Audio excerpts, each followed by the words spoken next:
Okay, so I was presenting the original GAN paper by Ian Goodfellow, sorry.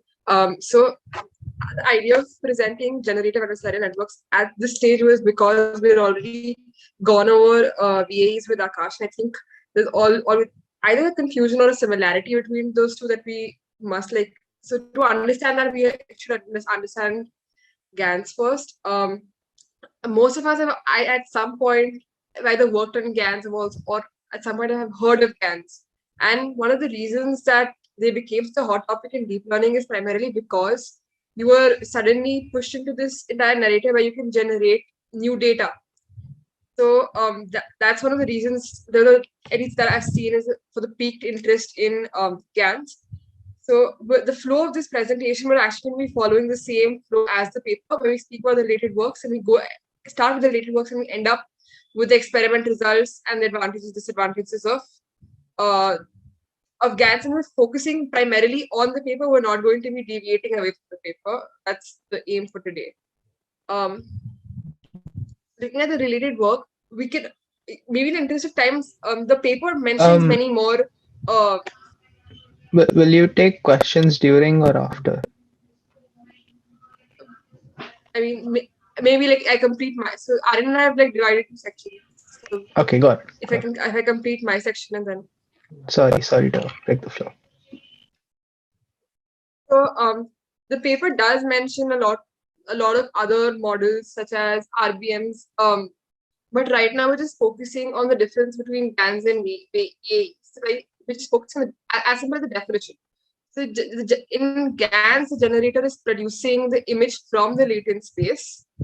Again, sorry, GANs contains of two components, with the generator and the discriminator.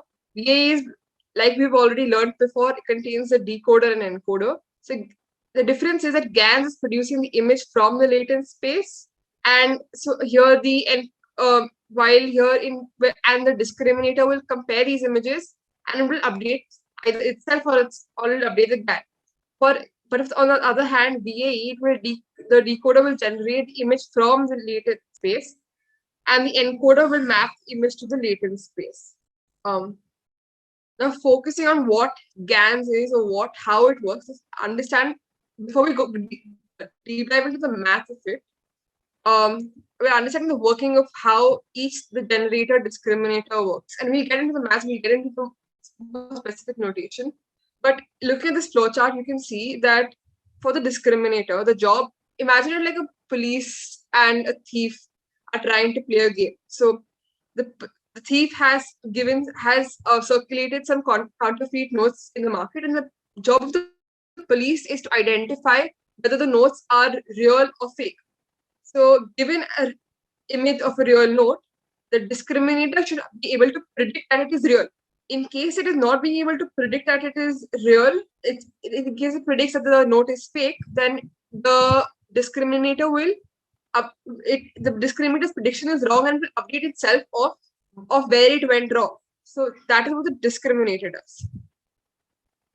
The generator, on the other hand, is like the name, it is generating data. So given a latent space or given some random numbers, the generator will generate the image of a fake note.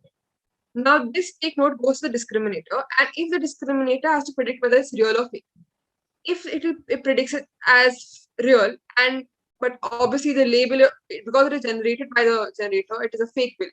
In this case, again, the predictions do not match, and D updates itself and learns the errors where it went wrong in predicting the image of the fake bill. On the other hand, in case the discriminator is able to correctly predict the note to be fake, that is, it's correctly being able to predict. In that case, the prediction is matching the label. Here, instead of the discriminator learning, it is the generator learning. So the entire process works in this similar way, that at one point you have your generator that is learning, and on the other hand, you have discriminator learning. Thus, it's also called the zero-sum game or the min-max game, as we'll see ahead. Now, again, this is giving now here we get into the mathematical notations of that we'll encounter even further. So on your left side, the graph is that focuses here is the X samples. In case we have X, that is a sampling from the data. If it is input into the discriminator function, D of X, that is the prediction of discriminator of the sample, will always try to predict it towards 1. That is, it will always say that okay, D of X will always be 1 because it will always say the real image will be real. On the other hand, given now how does the generator work is given an input noise Z into the generator, it will the data will be sampled from the model of from the model that is created by the generator. When this is given to D, that is D produces DG of Z, that is the fake data, it will always try to make it near 0, and G will always try to make DG of Z 1. This much. Like, I don't know if I've been clear here. So, like, is there any like confusion till now? Because What is this input noise Z and where does it come from? it's the latent space, so it is the like it's like random data. Um, Is random data defined by a latent space? No, so So it's sampled from a uniform distribution, and you have, I mean, you that is considered as a latent space, as in the sense that you aren't directly dealing with it. The discriminator isn't directly dealing with that data, which is why you call that. I mean, just the terminology that okay, it's the latent space, but I don't think. Uh, yeah, I think that's what it is. So I ask because my familiarity with latent spaces comes in when there is a certain distribution of variables that you don't know about, or a distribution of latent variables. In VAEs, that is the case because there is a latent space between the encoder and the decoder, right? And that space initially, like you can parameterize it, but you don't know until like you learn the space, and then there is some structure in that space. So that I wasn't familiar that like okay, this makes more sense now. Thank you.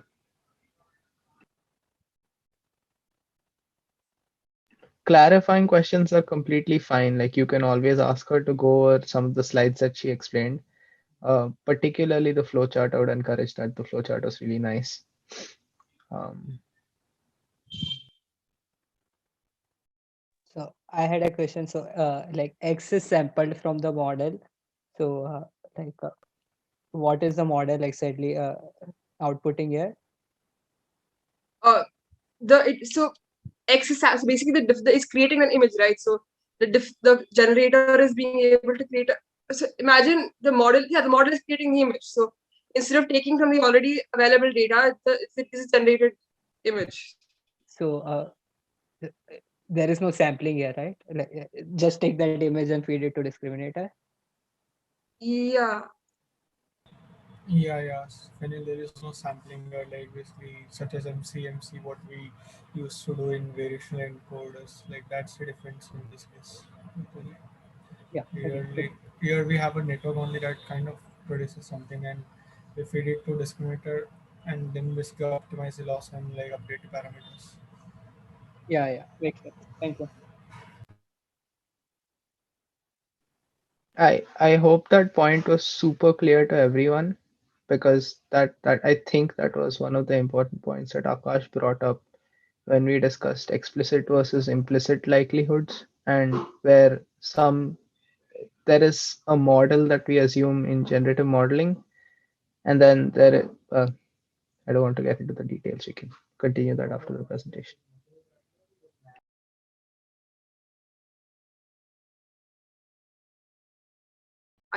I go ahead.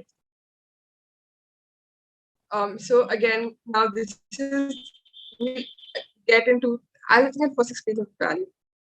Yeah. So basically, the generator network. Now what generator? 1 minute.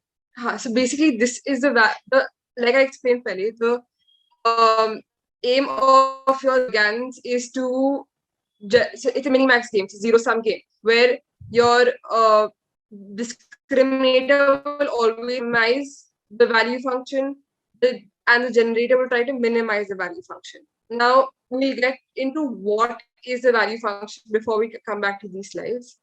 Um, so like it's given here that it's a we've taken a value function. This is the value function that's given in the paper for training DNG. Now let's like derive how we're coming to this value function. So let the loss for the discriminator. Now the aim of the discriminator is to always predict the real data as 1 and predict the fake data that is generated by the generator as 0. So let the loss function be an error between d of x and 1 and d of g of z, that is the data being produced by the generator as and 0. And the generator will always try to predict d of g of z as 1, because it will always try to create samples that create like images of the output that is as real as it gets. So it will always produce a loss function as an error function between d of g of z and 1. So now we do not know what this error function is, and we'll come back to how we'll relate it. Now we know what binary cross entropy is, and we know the function value. We know the formulas as given up. Because it's a random discrete variable, we're able to write it as a form of a summation. Now, in our case, we just have two labels, either 0 or 1. That is, either the sampling is it's either real or it is not real. So we can further simplify it. We can write it as y and given as y bar, and we can write it as y log y bar plus 1 minus y log 1 minus y bar. Now, if we see, it is kind of similar to what we were able to get here, where we're getting two different values. So I think the intuition at that point must have been to see that the binary cross entropy sort of solves that problem, and hence they're able to get like the loss function that says it's between log of d of x. So here we've inputted log of d of x and log of 1 minus dg of z. That is, d of x will always try to come towards 1, and 1 minus d of z will always try to come towards 0. And similarly for the generative function, it is able to get minus log d of g of z. So because so this is what we're able. So now here we've written a minus sign, and the point of the loss function for the discriminator is to maximize this loss, and hence we're able to get log d of x plus log 1 minus log d of g of z, which is this equation is given in the paper. Now the reason it is a little different from what we are accessing and the loss function of the discriminator is because instead here we're trying to minimize the loss, but Ian Goodfellow is trying to, according to him, we're trying to maximize the thing, but we just flip the sign, we remove the negative sign, and so minimize, we've gone to a maximization of this function. And in the paper again, he's been able to compress these two equations into a single min-max equation where the discriminator will try to maximize this loss function and the generator will try to minimize the given function.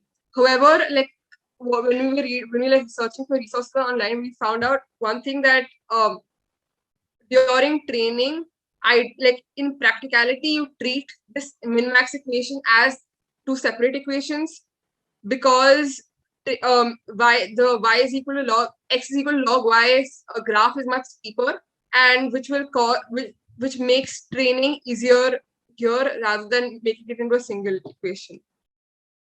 So that is like the mathematical derivation of the value function for the training of DNG. So this is there anything like any questions at this point?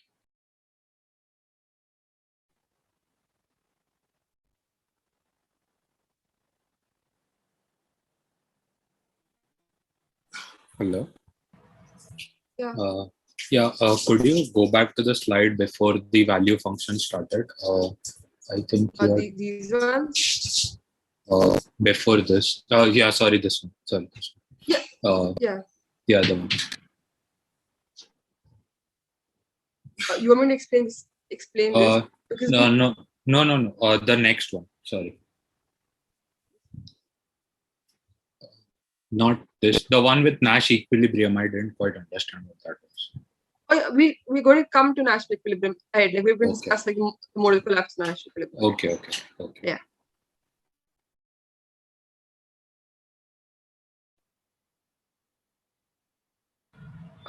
Like I had like this is just doubt in a way.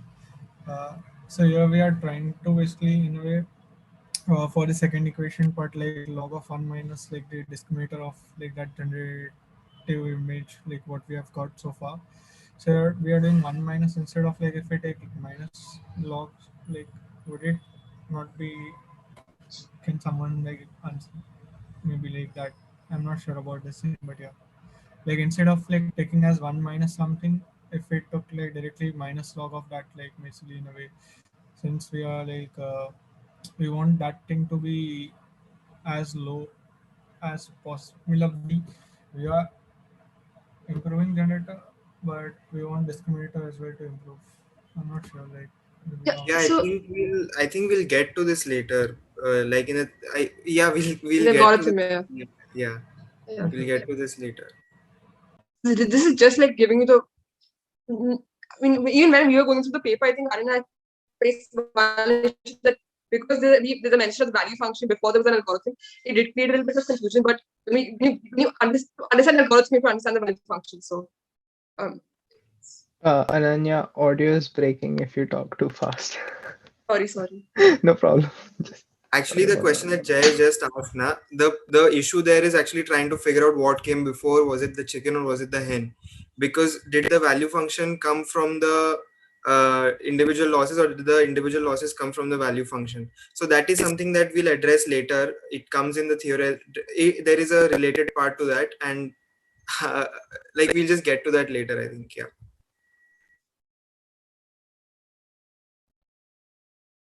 So now we're trying to understand. Can I go ahead? Now we're trying to understand the intuition in the training of GAN. Now we've understood like the value function. Now what actually happens? So now let's like go over this image and we'll see like for a few more slides. The blue dashed line is the discriminator distribution that is being produced by the discriminator. Green solid line is the distribution that is being produced by the generator, and the black dots are the data distribution. Now your Z is the domain from which it is sampled, like Aryan mentioned, this uniform sampling. X is equal to G of X is the is your data. X is equal to G of Z is the non-uniform mapping, where the high, basically these arrows present the regions of high density. So it will always expand from the region of, so it's always the arrows represent sampling from Z to X. So our goal is trying to converge, that is trying to make D and G equal. Like they should be able to generate images that are almost unidentifiable. Like the real sample should be as the images should be as real as possible. So now like explained in the flowchart, at one time only one model will update. Either the discriminator is getting updated or the generator getting updated.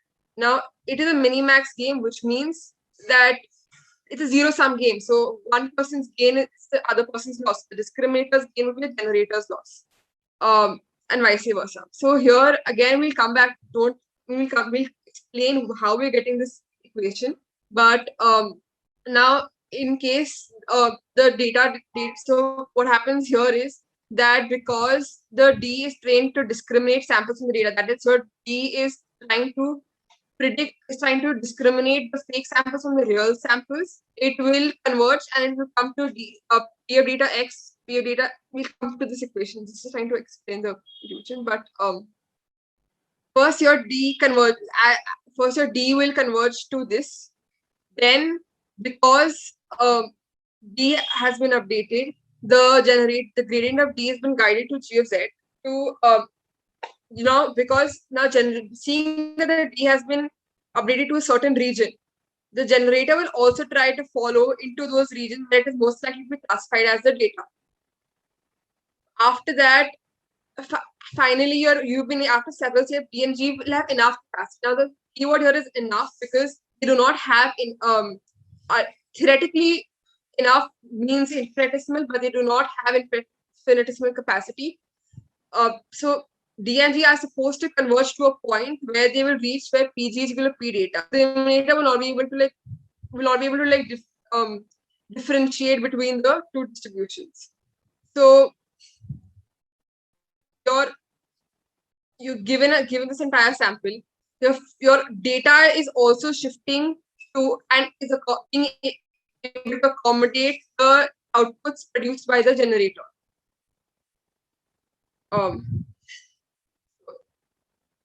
Yeah. At this point, Aryan. Yeah, so actually what Ananya just explained, just like one small addition, like intuitively what is basically happening is that the generator doesn't have access to the real data. If you look at the flowchart and all of how a GAN's architecture works, the generator never has access to the actual data. And like if you look at normal like maximum likelihood estimation methods or just normal like neural networks architecture that neural network architectures that we usually study, they almost always have access to the real data, and that is where the loss function comes in, and that is how they work, right? So here that is not happening.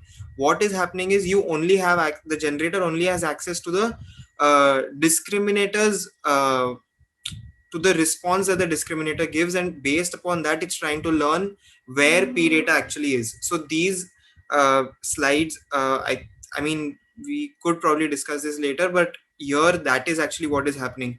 The green line is trying to move towards the black dots by trying to infer information from the blue line.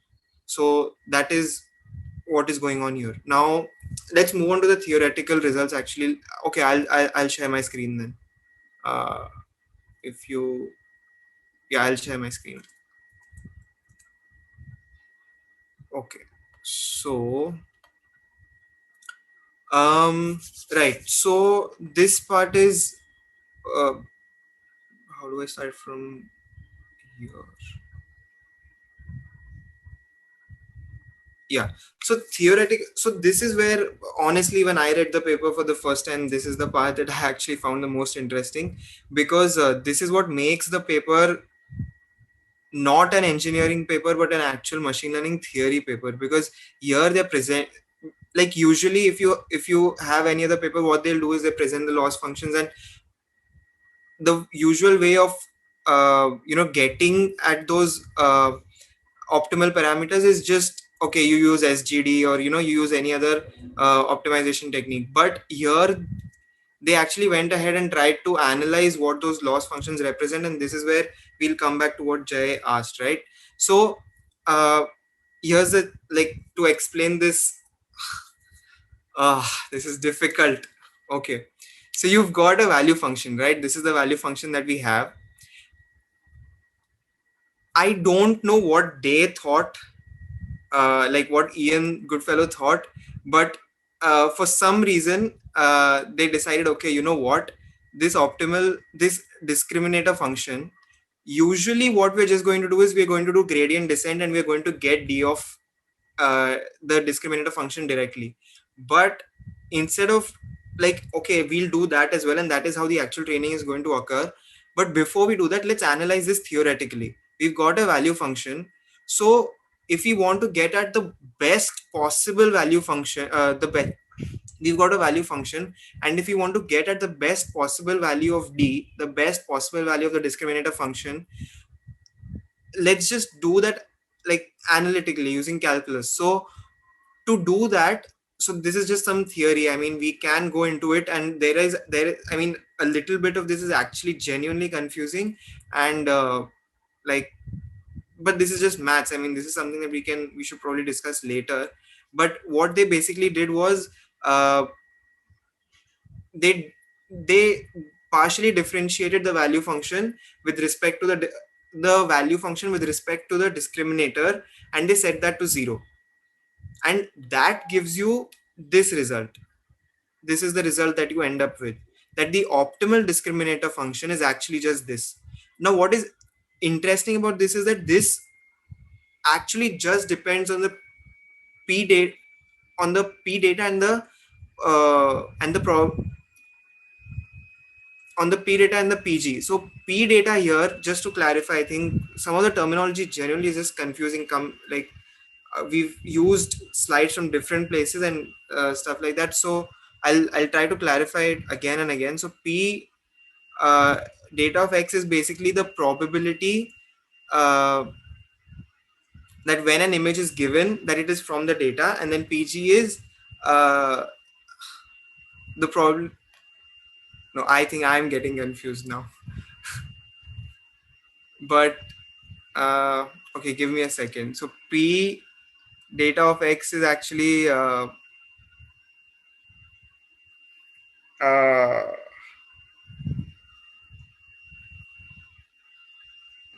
think what you're saying is X is drawn from the distribution of the training samples, yes, of the or real data. X not distribution, but like X is drawn from the training samples.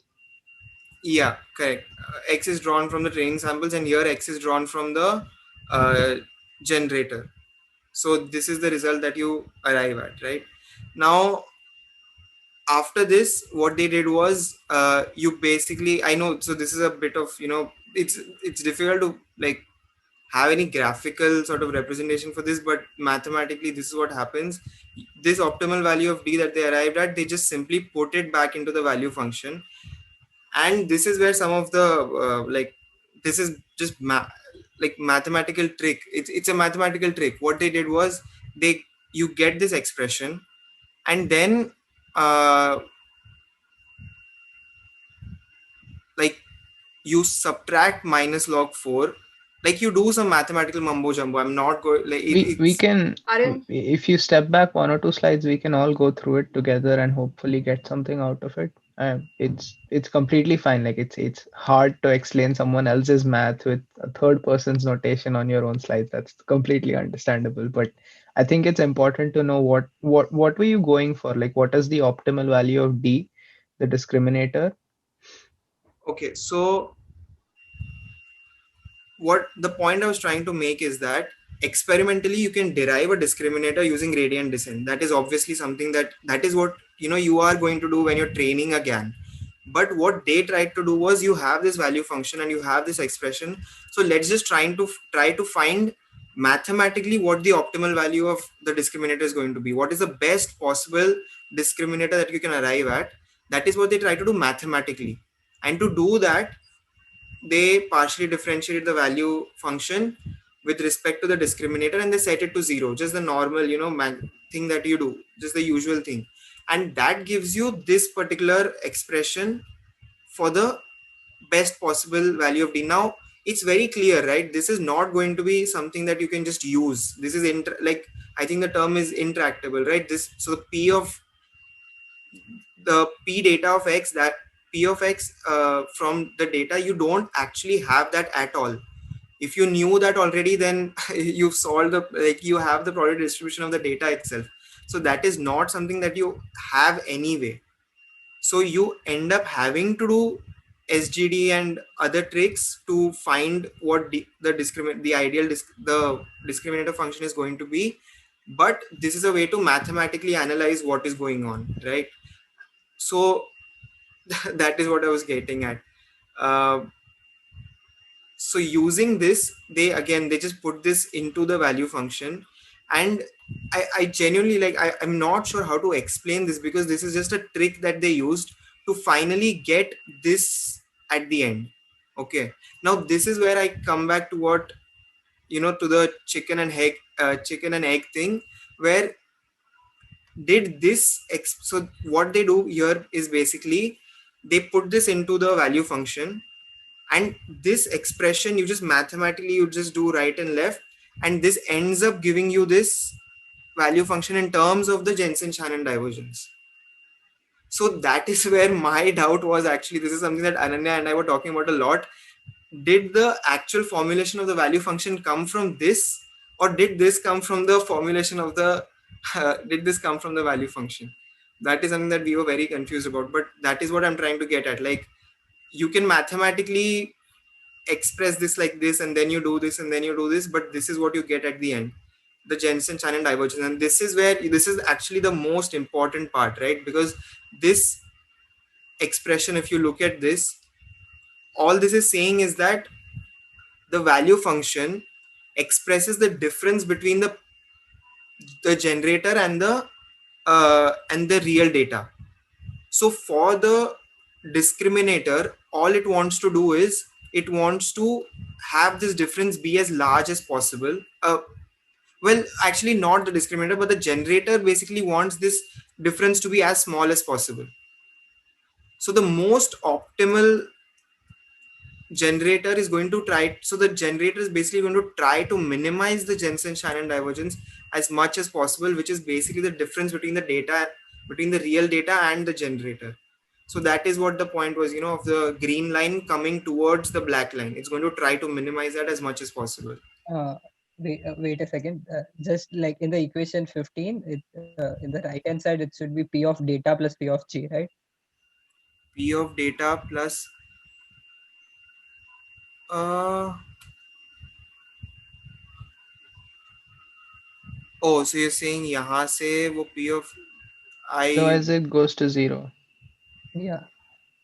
And if that's the Jensen-Shannon, then that should be P of like the sum of 2. So P of data plus P of G by 2.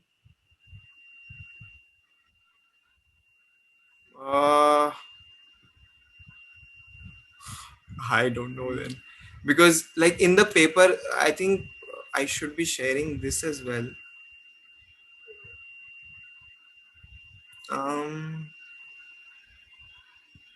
Yeah, because in the paper they directly say that actually, so the paper does this in a roundabout way. It does the opposite of what we just did, but the result is the same, where they basically say that the at the optimal value of the generator as well, its value is actually just going to be minus log 4. Like, this is the best possible value of the uh, of the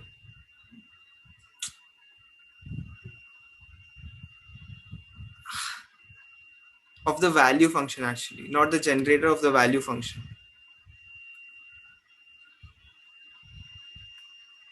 Are you trying to find the best possible value function or the best possible generator? No. Best possible generator. Yeah, the best possible generator, but no, I don't. I mean, those two things are different. We are definitely trying to find the best possible generator, but this is not what that is about. I think this is about. Again, this is. This is about like in a way if let's say discriminator like kind of tries to like this enforces like this classification task, but generator like let's say in best way like the generator learns this thing and tries to map and get the actual like sense of what the true distribution is, so we'll end up getting this thing like this optimize like this is a optimization maybe, so where it will have like minus log 4 value since the distribution divergence between them would be 0. Maybe.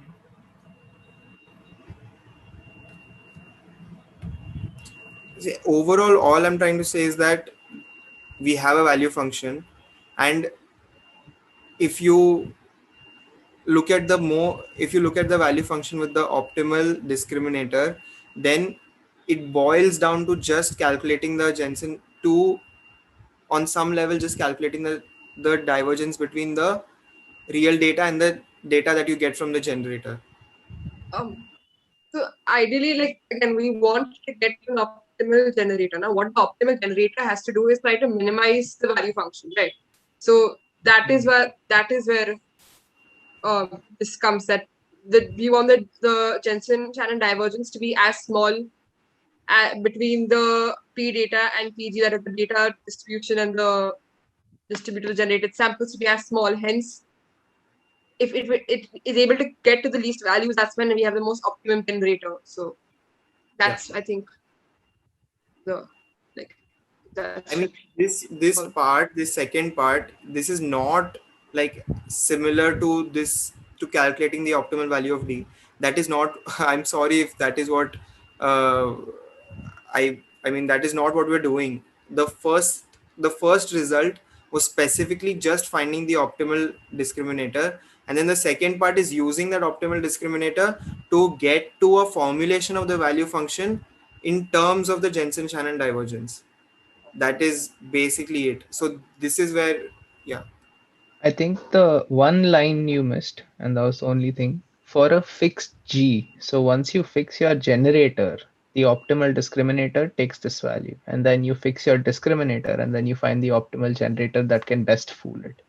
And the log minus log 4 comes at a point where you cannot discriminate between P data and PG, at which point your relative entropy achieves its minimum value, maximum value, which is minus log 2.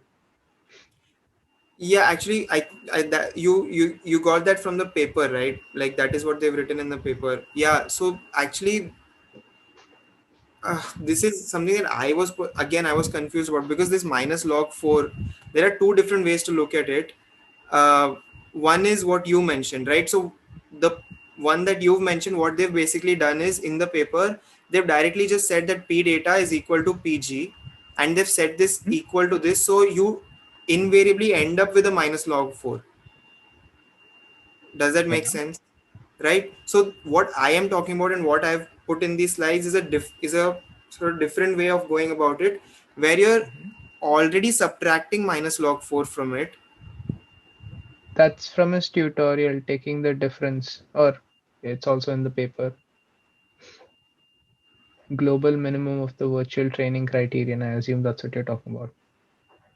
Global menu, yeah, exactly. So on the second line itself, on the first line itself, right, he's inspecting the optimal discriminator at half, but that is not what we are doing. I mean, that is not what I have done here. If you look at it, I haven't replaced this with half, Right. right? So that is what I'm trying Mhm. to say. Okay, this is different. I've put minus log 4. I'm trying to come at it naturally, because this like putting this value as half is I mean, I don't know how he just, this is the natural way that he would do it, is what my understanding was, in the sense Like that you, yeah, Jay. putting off maybe like in a way, okay, let's say when the discriminator starts, there is like equal probability of guessing it, like it has the fake data also like as a real data, or real data as a fake data, so there are equal probabilities, and then basically based on that it tries to improve. So like they might have considered that half as a starting point, like when there is like discriminator is like do not like don't have any idea about like actual what the true sense of like real images are and what the fake images are. Means like a starting expectation, like if we see based on this particular setting, maybe. Okay, Maybe but like correct anyway, me I if I'm think, wrong, but yeah, like I'm not. yeah, but anyway, I think, is this the is it clear on some level? At least I think this is, I mean, this is something that I want to discuss after we present, because for me, like, learning what this paper is actually a lot about trying to figure out how he came up with this.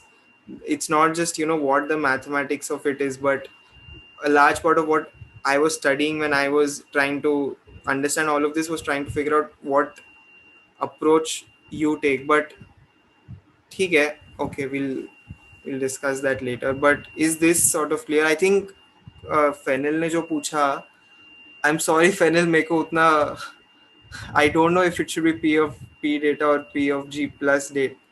If it if there's another term missing here, but this is what this is what I came across online, so this is what we've put in, but we'll discuss that later as well. So ठीक है, this is what it is. And then convergence का ठीक है Ananya. Maybe one last. Okay, you're going into it anyway. Okay. Your question. So should I go ahead or waiting? Yeah, I just wanted to make an overview point about what I think Aryan was getting at. You're trying to theoretically analyze this mini-max procedure, and what you told us is one part of it.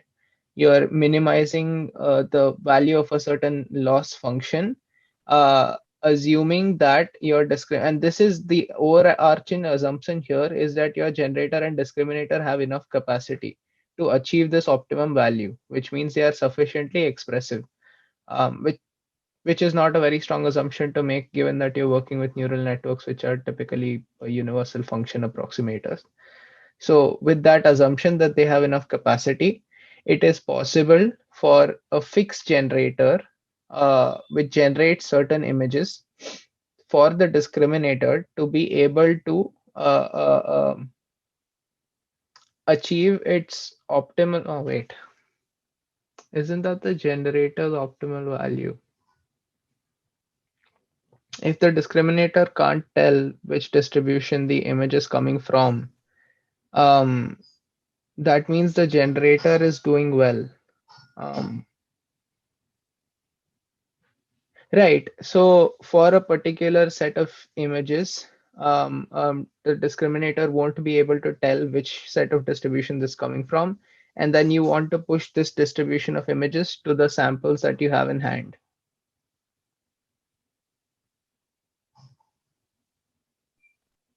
I think that makes sense, but yeah, okay. Sorry about that. Go ahead. So this is also something that like we've in the convergence of algorithm and something that Aryan have been discussing for a while, and it's a little difficult even for us to understand this part because of the proof that they've given in the paper is not very clear, and we couldn't find many online resources to explain it. But what it basically says is that, like Swapnil just mentioned, if G and F have enough capacity, which it doesn't, which we do not have infinitesimal capacity to reach value. So because we're working because there are finite space, right? So we won't be able to at any point reach that enough capacity. In but in case it does have this enough capacity, then the discriminator is allowed to reach its optimum given G, and then P of G is updated as to improve the given criteria. So what it means is that here we can assume this above value function as a convex function of P of G. So this is because the convex function, which means at some point it will obtain the global minimum value, and where it obtains a global minimum value at that is when your D is discriminator reaches the optimum value. I don't know if it makes sense, but the point is where it will converge to where your PFG will converge to. Can you just go to the next slide? Yeah. So here is where at this point where D will obtain the optimum value, that is where P of G converges to P of data. So that's, I mean, there is a proof. I could, in the paper it is given, but we really didn't understand.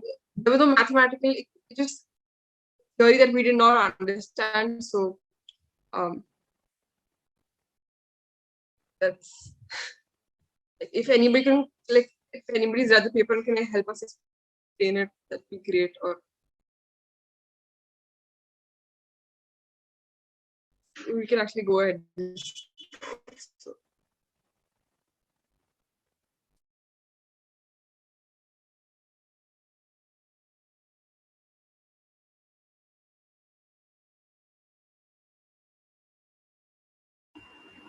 Okay, sorry, I wasn't able to unmute myself.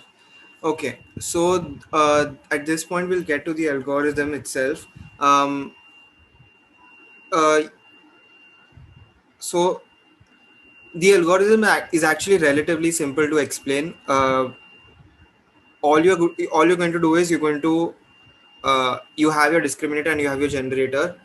You're doing gradient descent on your discriminator. You do gradient descent uh, on your generator, and this constitutes one step. And you do this for all of your training samples, and then you do this again, you keep doing this, and that is simply how this is described in the paper. But like this is just as a minute this thing, k as a hyperparameter is basically how many steps do you want to do gradient descent for each of them individually. So if I want to do gradient descent for uh, discriminator once, then k is 1. But if I want to do it thrice just for the discriminator in one shot, then k becomes 3. This is, I mean, they just used 1, the least expensive option, and I think like even now we usually just use 1 as well. So that is there. Now how does this gradient descent come about, right? Actually this, oh okay, we'll get to that. So here basically all you're doing is you have the value function, and you've uh, like just found the gradient with respect to the discriminator and with respect to the generator. If you go back and look at the terms as well, or the actual value function as well, the first term doesn't have a generator term, so that just goes to 0 when you find its gradient with respect to the generator. So this is just going to be the second term. We'll get actually what Jay was I think Jay, what he was saying was you got log 1 minus this and you want to minimize this, right? So instead of that, why don't we just have like minus log of d of g of z, right? So that is actually what they did. This, even though this algorithm, and this is why it's so confusing, right? Because this comes from the value function.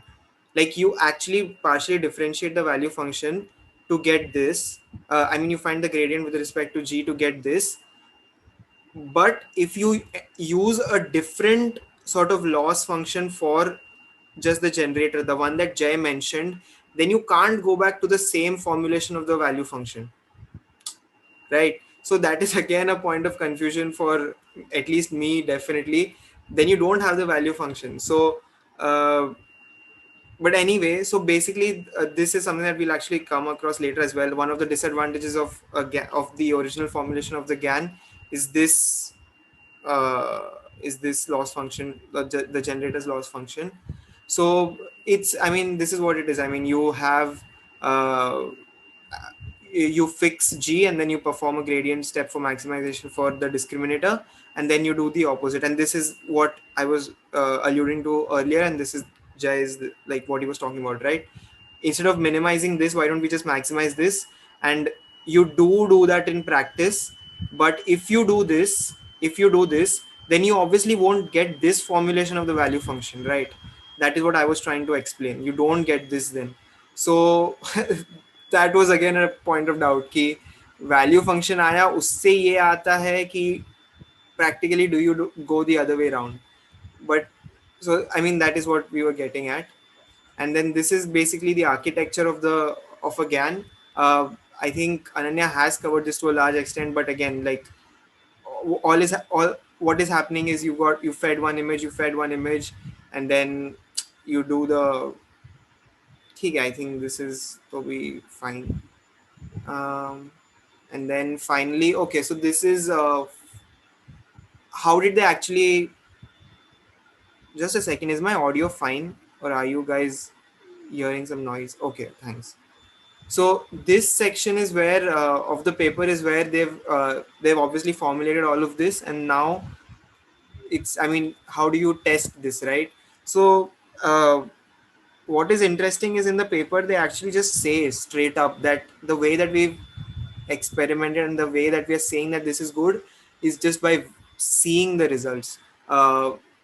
Like mathematically, even though they've written, so they use something known as a Gaussian Parson window. So Gaussian Parson window is just a it's a density estimation technique where they've got uh, all of these images, the real images, and they're finding the probability distribution of the real data, and then you're comparing that with the generated data. So all of the boxes which have yellow lines, those are from the real data, and the rest is generated.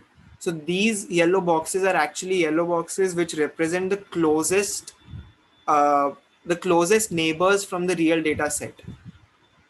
So just to make it very clear, for example, you have 0, 1, 9, 1, 2 in the third row. These are all generated samples, and the closest neighbors happen to be the closest neighbor happens to be this particular image from the real data set. And they just say that, okay, you know what, this is not the best possible way of this probably isn't the best possible way of like measuring the accuracy of this technique, but this is the best that we have at this moment. And I think a lot of research has been done here as well to sort of find out better ways to measure the power of a GAN. So that is what they did one, and this again is very interesting. So if we go back to this slide, right, the latent space, this from the sampling from this was actually you had uniformly sampled like you've done this was a uniform distribution from which you had sampled, right? So what they did was, from that uniform distribution, if you start picking up points linearly and you pass it through the generator, these are the samples that you end up getting. And if you look at today's like GAN papers, this is something that is very common, right? You see those images of like one image transforming to another image. So that is what they do actually as well. So it's really interesting that the first paper to come up with the GAN as well, they already did this, and this is what they've done. They've basically just linearly interpolated in the latent space. They've just moved linearly, and these are the outputs that the generator is giving. And you can literally see the the images being formed. So that is this. And okay, so now we get to the advantages and disadvantages. uh, Advantages, I mean, it's you can use SGD, you can use you don't need to really say, because at the end of the day, GAN is just giving you a sampler. It is not giving you the probability distribution as such. I mean, you aren't getting the underlying this thing. Uh, you're just making a sampler, right? So its training does not involve any maximum likelihood. Uh, I mean, these are all points like generator never actually sees the training data, so there really isn't any scope for overfitting. It can happen, so there is mode collapse, but it's not exactly overfitting, but there is that something that we'll get at. And yeah, you can use SGD. I'm not sure why they haven't mentioned this, but that is a very big advantage.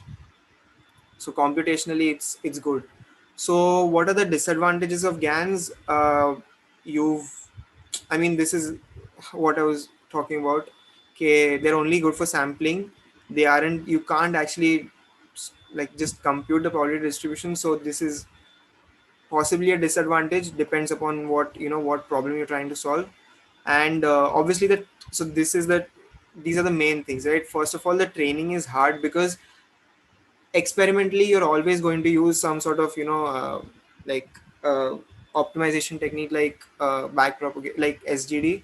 uh, but all of those techniques were formulated keeping in mind just one thing that you're trying to optimize, not two things. Because for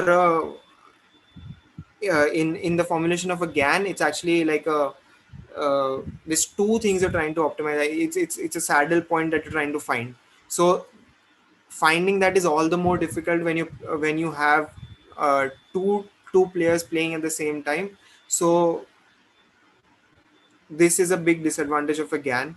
I think Nash equilibrium we didn't end up covering very well, but okay, I think I'll go over that just like a small bit. uh, the value function that the original formulation of the GAN gave, uh, it the value function is in terms of a min max game between a discriminator and a generator. And uh, any game can be can the optimal sort of state for a game can be found using this idea of a Nash equilibrium, where the Nash equilibrium represents a state where any further moves are just, I mean, no player wants to make any move any further. Like, it's just the most optimum point. So, in terms of the GAN, that is finding the best possible discriminator generator, and SGD was not designed to do that in the first place. So you might not find it at all experimentally. And the second point is vanishing gradient. So here again we actually come back to this slide where basically this is bad. Matlab this leads to vanishing gradients, and that is why we end up using this. How does it lead to vanishing gradients? Again, how do I okay, so say that p comes from the real data. Okay, say that this is an actual image. So this is just an example I've used. So this image just uses Gaussians to represent, higher dimensional images. This is just like a way of explaining it. So you've got this Gaussian that represents the real images, and these are the samples from the generator, right? So say your generator is making stuff yahan pe, and if you think about the Jensen-Shannon divergence, right? Because this is so different yahan pe, but because these are coming out to be somewhat the same, like for each consecutive iteration of the of SGD, these are coming out to be relatively similar. The gradient that the at the end of the day, this idea, of minimizing this can actually be just represented as minimizing the minimizing the Jensen-Shannon divergence. So the Jensen-Shannon divergence, it comes out to be of this form, right? Because obviously, because these three are similar, but they're still very far from this. So the gradient that is required to learn is just so small then that the generator isn't able to learn very well. So instead of that, we end up using something better, which is this. And in fact, a lot of GAN, like a lot of GAN's research is actually just focused around finding better and better generator functions to learn. And then there is of course mode collapse. So this is where basically a generator becomes comfortable. It finds a soft spot where the discriminator is not able to tell whether discriminator is just uh, is being fooled every single time. So even though the discriminator might be learning, the generator is just comfortable at that point. So here, this is what we want all of these different modes, all of these multimodal outputs, but we end up just getting one. It's just stuck at one of these, and the generator becomes comfortable. So this is again another problem for that GAN's experience. And I actually want to learn more about it. I wasn't able to go into like exactly why this is happening and mathematically kya ho raha hai, but yeah, this is again quite interesting. So I think that is it. Yeah, I think that's it. Yeah, that's it. Okay.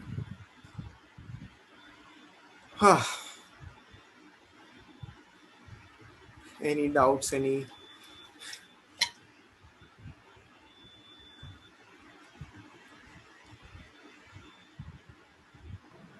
Could you explain like that vanishing gradients? Matlab, like, I got it. Like, there is not much like what I mean similarity with the actual true distribution from where the data is coming.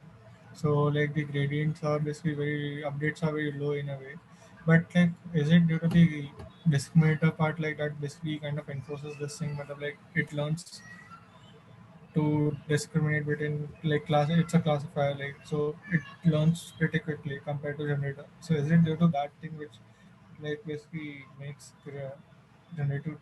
I'm not sure like this thing. I mean, firstly, the vanishing gradients is something that the generator is experiencing.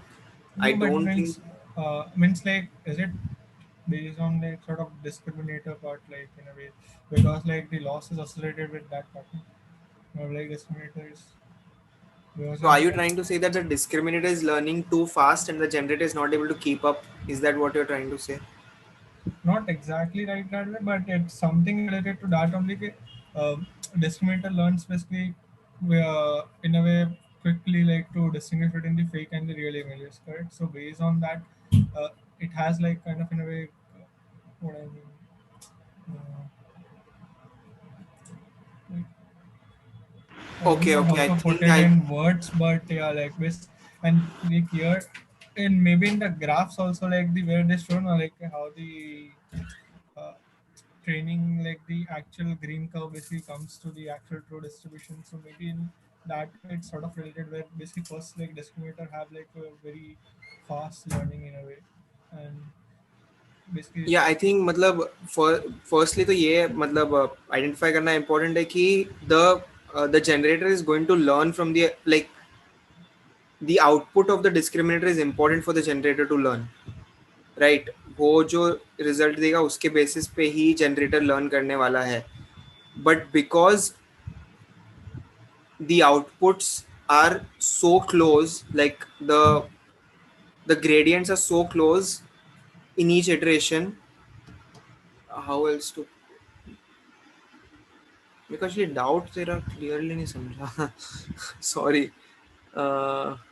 what I mean is that like that like vanishing gradients on a part now. I think it has to do something with the discriminator only, like in a way. So like how it how the setting is there, like so like discriminator learns in a way where very quickly kind of if you see like otherwise we initially follow up.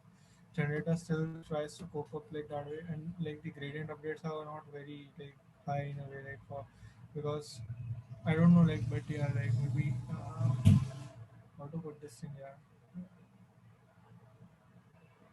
maybe can someone और else say your I mean, opinion. yeah, if anybody else has any ideas तो पता नहीं, this is what my understanding is, but I think Swapnil.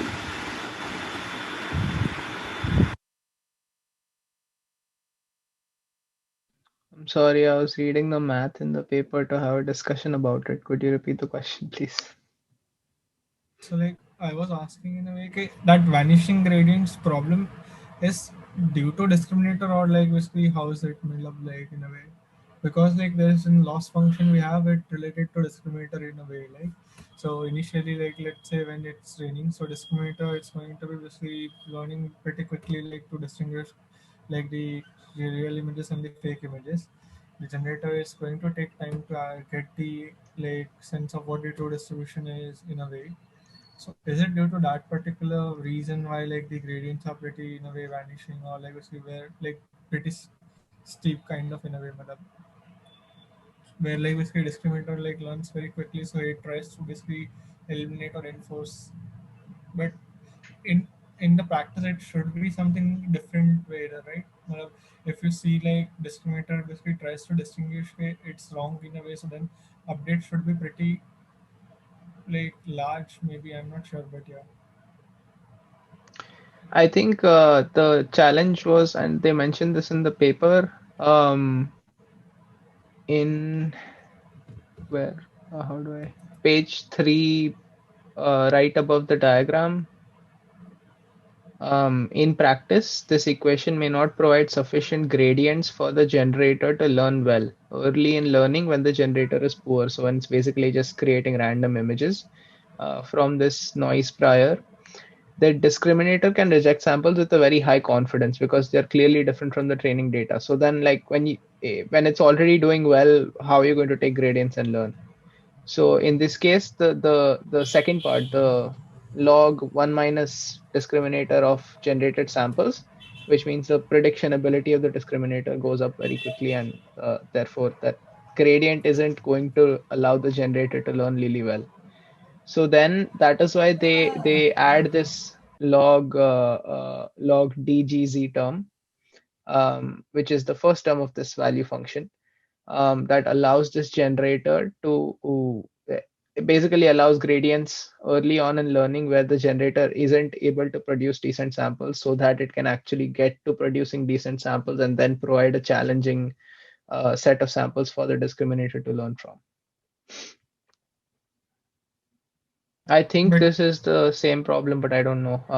means Yeah. like well, like if you say normal machine learning in a way, like if we make sort of like let's say worse performance, like well, like discriminator is basically pretty much able to in this case identify here the uh, it is a fake data, let's say, but in this case the loss would be higher,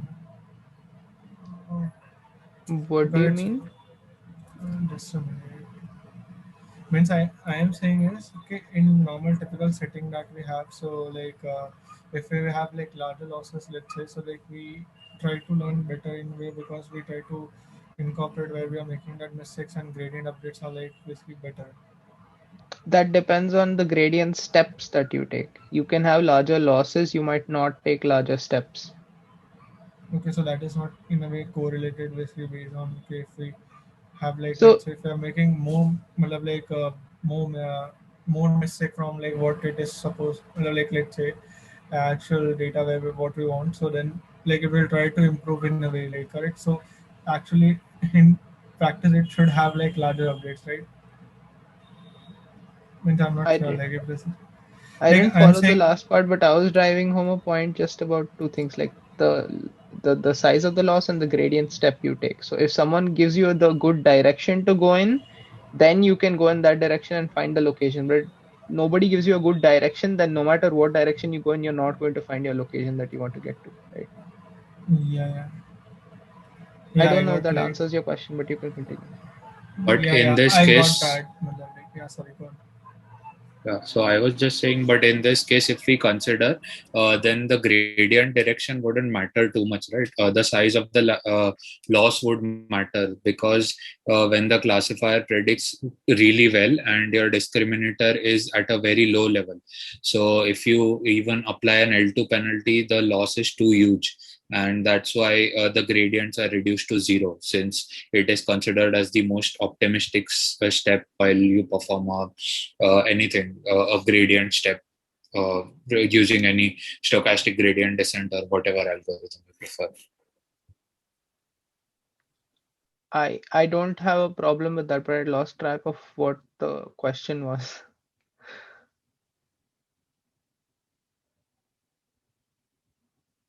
I think he was asking if the vanishing gradient is related to the discriminator loss or not, and how exactly does it come into play with the generator.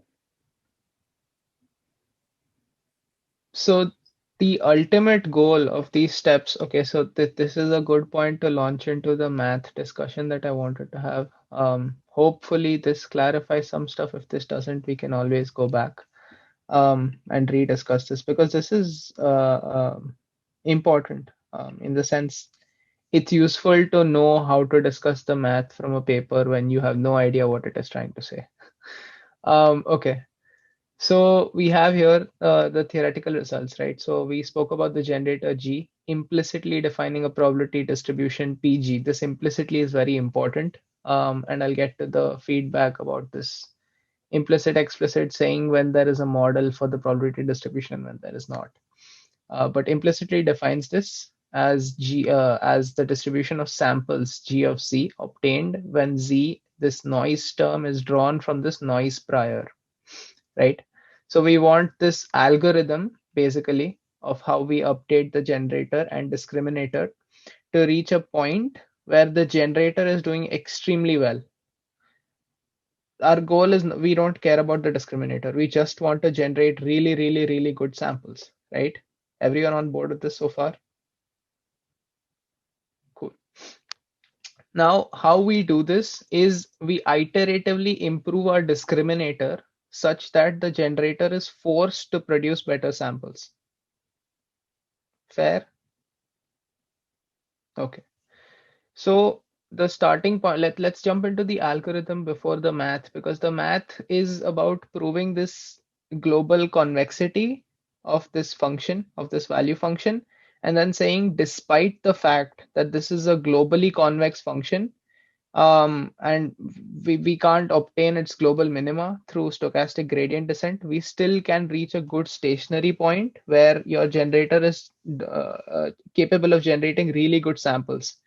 So I think the math that Aryan was showing us was talking about this global minima and proving that, okay, look, there is a global minima. We are doing something in that direction. Yeah.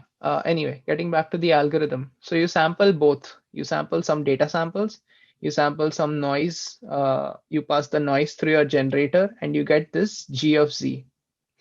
Okay. Now, what you want to compare is what the discriminator predicts on. This is your standard. We discussed this loss function, right? So I'm not going to launch back into it, but it has a term that is dependent on the classification of the data and the classification of these generated samples. And the gradient of this term, how well the discriminator is doing, allows us to update the discriminator parameters through SGD. And this theta d are the discriminator parameters. Cool. I'm just reading off the paper right now. There is no insight. Just what they're saying.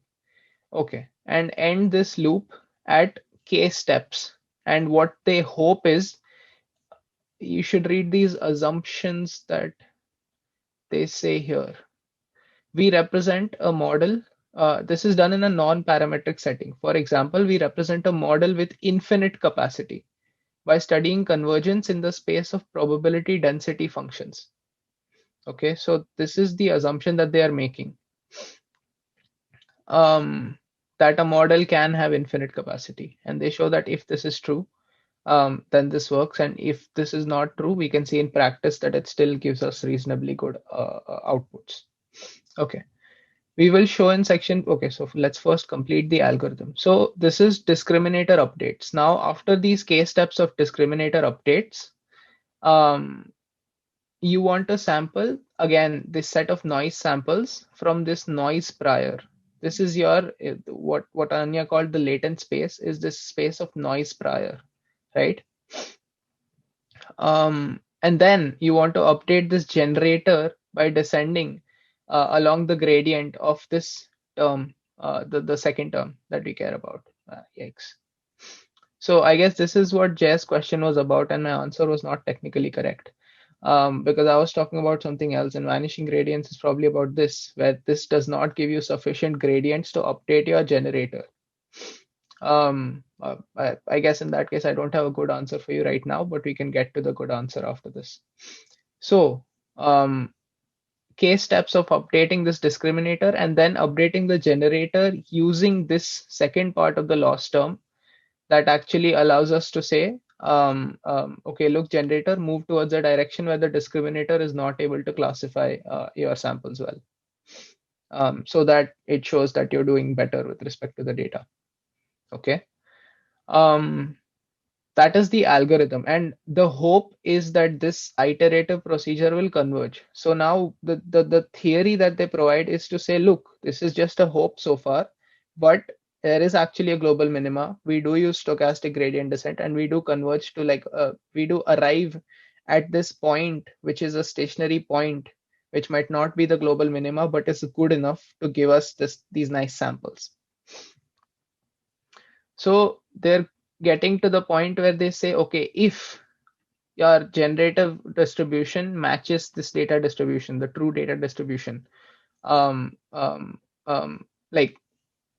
under what situations this happens. So they consider the global optimal, the optimal discriminator for any fixed generator G. Right? So if you fix your generator, then this optimal discriminator is just going to converge to this, and this is a frequentist view of these probabilities, right? You're saying there is a certain probability that I will get my samples, and there is a certain probability that, well, true samples upon true plus false samples, basically. That is this probability, right? When I say true sample, I mean data drawn from the training set, and when I say false samples, I mean data generated. So true upon true plus false. This discriminator in the optimal case will converge to this probability. Now, the proof of this is what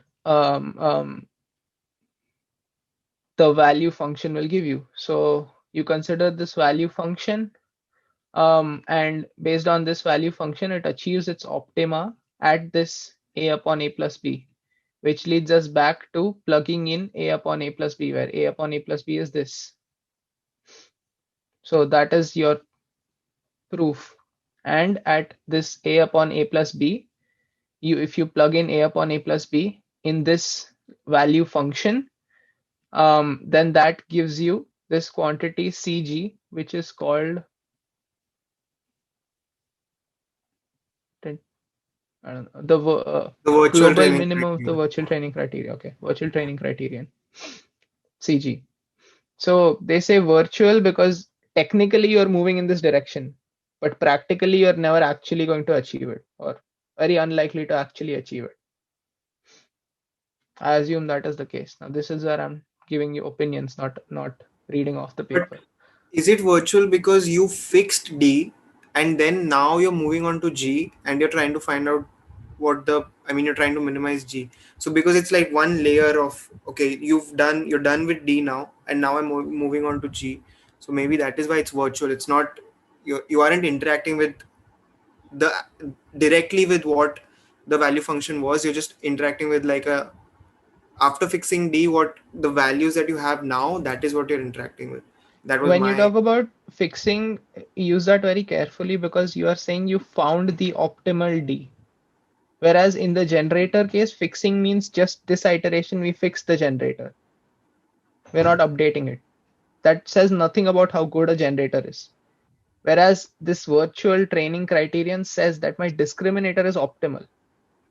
Again, go back to the high level motivation. You want to find the best generator. I don't care about the discriminator. So let's say I have the most powerful discriminator. In that case, how well can I do this generative learning process? So at every step, if I summarize these case step updates as saying, okay, in these case steps, I will find my optimal discriminator. Then what my generator will go to is what they're trying to get at here. That is why this is a function of just the generator with the optimal discriminator at each step. Well, not at each step here, but like the algorithm, you'll go to each step. Cool. So we got something out of this. Next, the proof that this global minima is achieved if and only if PG is equal to P data, where your samples match your data. At that point, this achieves the value log 4. I mean, it this part at least is straightforward, that if PG is equal to P data, then this becomes minus log 2 plus minus log 2, which is minus log 4. I don't completely get like why this is important, but I assume this is important for the next step.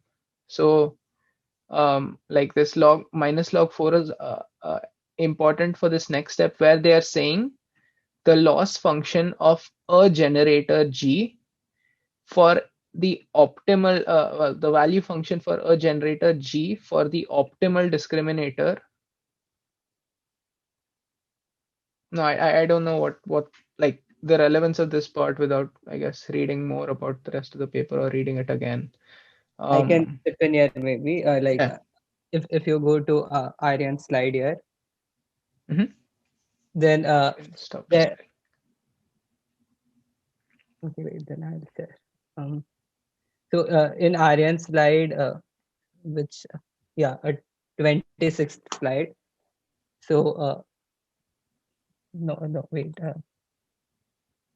Yeah, so in the 26th slide, so now uh, you have while training the generator, what you are they introduce the negative log 4 in equation 14 in order to write it in the form. So what they are trying to prove here basically is that when you are training the generator or the generator, if you are minimizing this function, then what you are trying to do is basically minimize the equation 15, which is just the Jensen-Channel divergence, and that would be minimum when PG is brought close to the P data.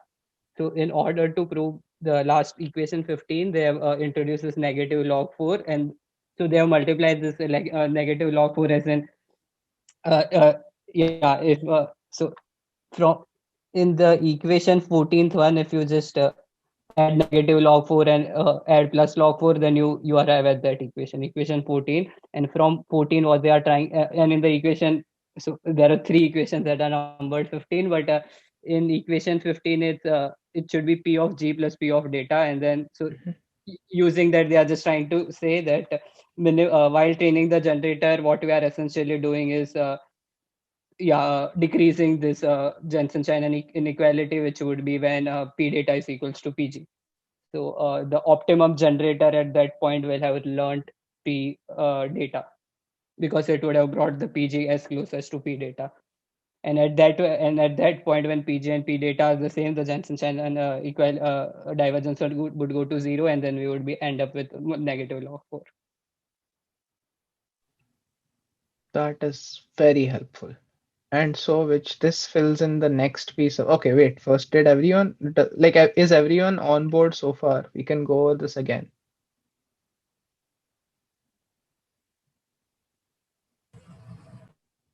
So I will in recap this anyway. Yeah, go ahead. in this case, like basically here we are assuming that for for that particular iteration, when the discriminator is like basically achieving its more optimal value, so we are basically trying to get generator as close as to the true distribution in a way.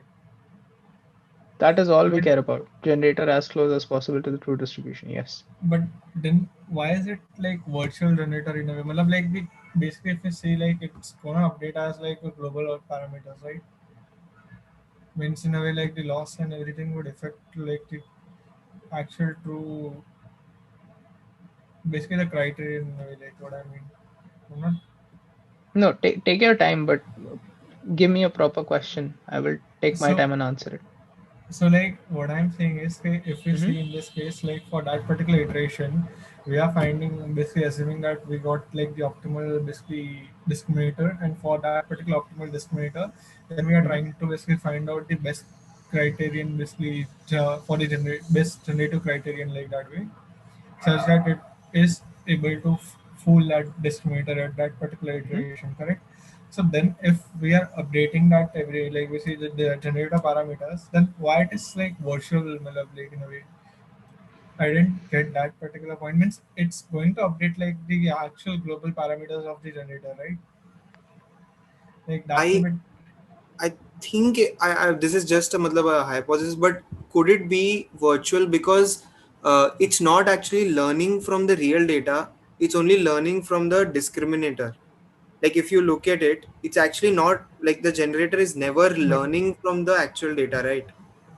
means but that's the role of generator no, right now, like so it doesn't have any access to data, it like tries to learn हाँ like exactly it's तो like इसलिए virtual हो गया ना कि वो जो formula भी है ऊपर का Swapnil if you go like the but means then why just like for that particular term in a way matlab, like at above like if we see there is sort of like just generator in a way, like correct, so any generator G in a way, then we are basically coming that to criterion that this is like the virtual criterion, like why is it so like in a way, अच्छा हाँ correct means like Come, is it because of like in a way ke, like our main objective like that we have in a way, that is like the loss of the discriminator in a way, and that loss is basically used in a way to train the generator, so which is not basically as in acting in as a global loss like maybe, but I I am like believe it's still. a combination of what you said with what Aryan said. So, because firstly, you're using the discriminator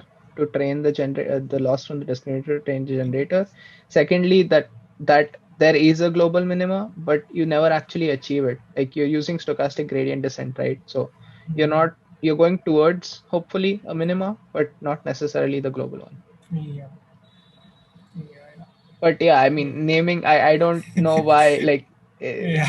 they name it that way. So I guess it's their call.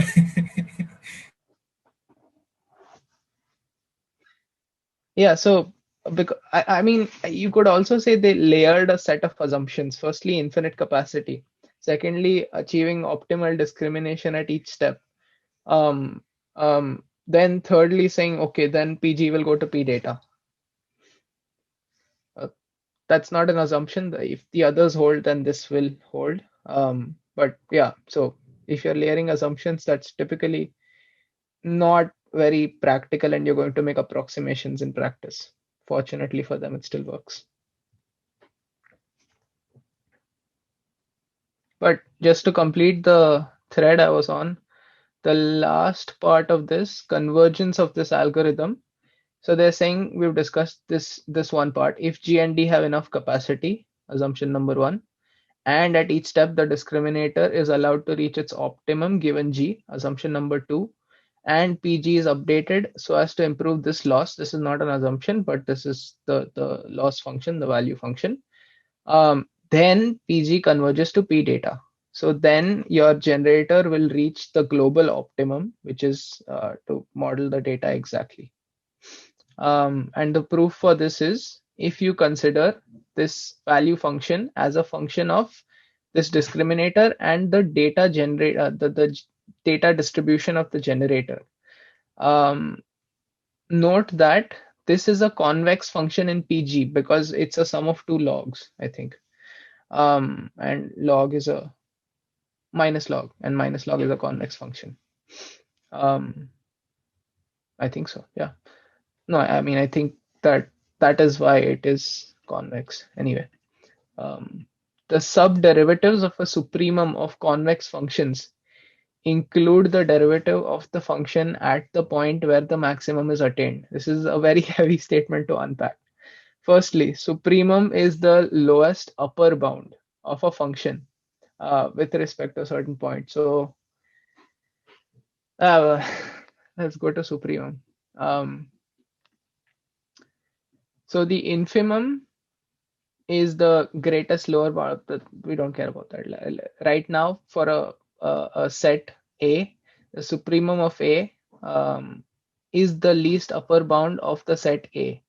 So if this is set A, then I mean, I don't have enough theoretical knowledge to like exactly break down the statement. I just wanted to point out that it's a heavy statement to unpack, and I need some time to understand exactly what this means. Subderivatives of a supremum of convex functions include the derivative of the function at the point where the maximum is attained.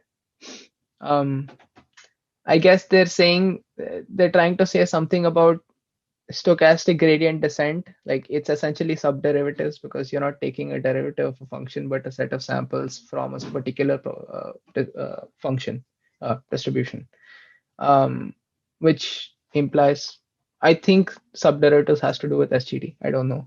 And because this function is convex, they're trying to say these subderivatives will still push us in the same direction because it includes this derivative at the point where the maximum is attained. Cool.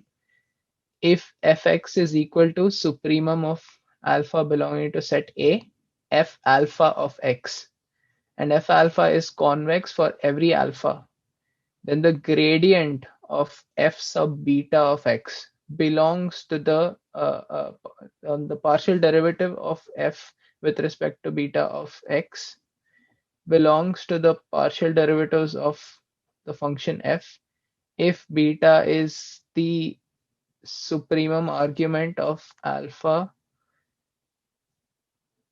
Okay, this is I'm not even going to attempt to unpack this. I feel like I have a sense of what this is saying, but I'm not very sure, so I'm going to stop.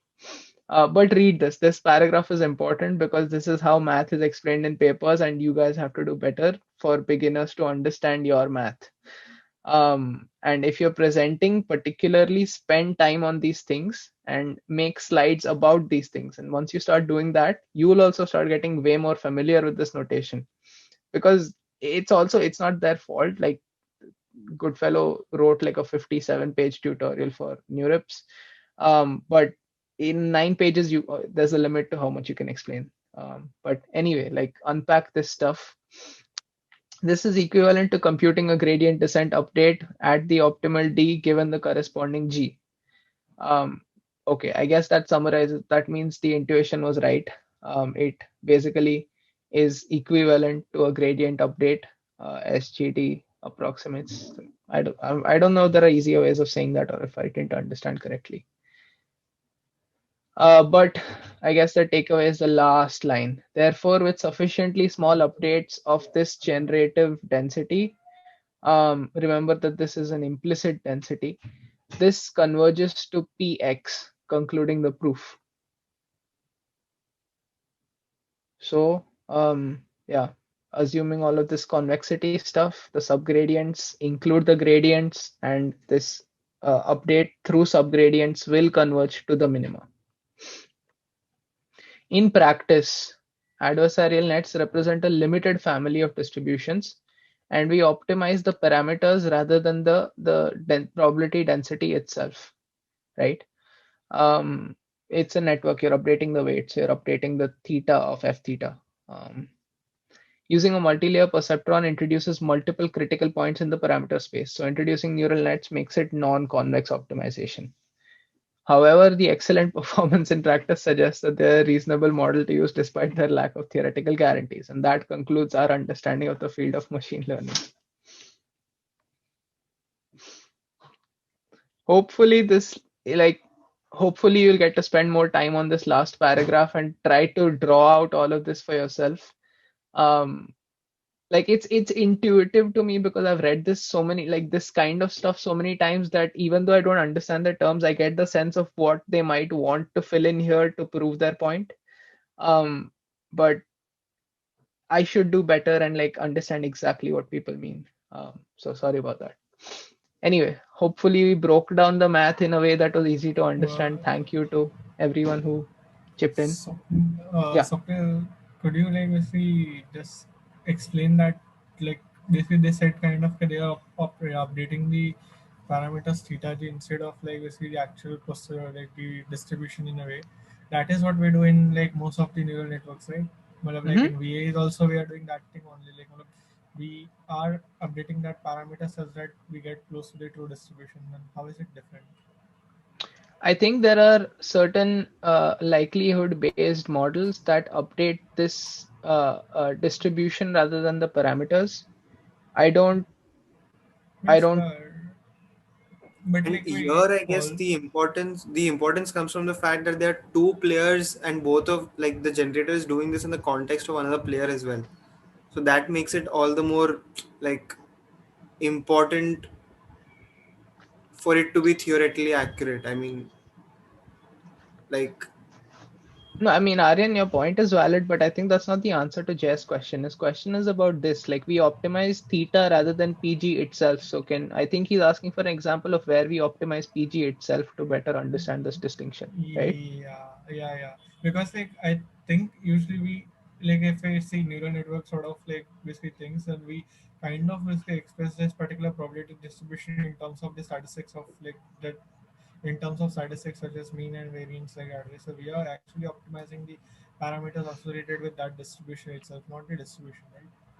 I feel like I know the answer to this, but like I Like, or else can you point me to some like link maybe yeah, like yeah, like I'm finding it difficult to give you proper examples. But yeah, yeah.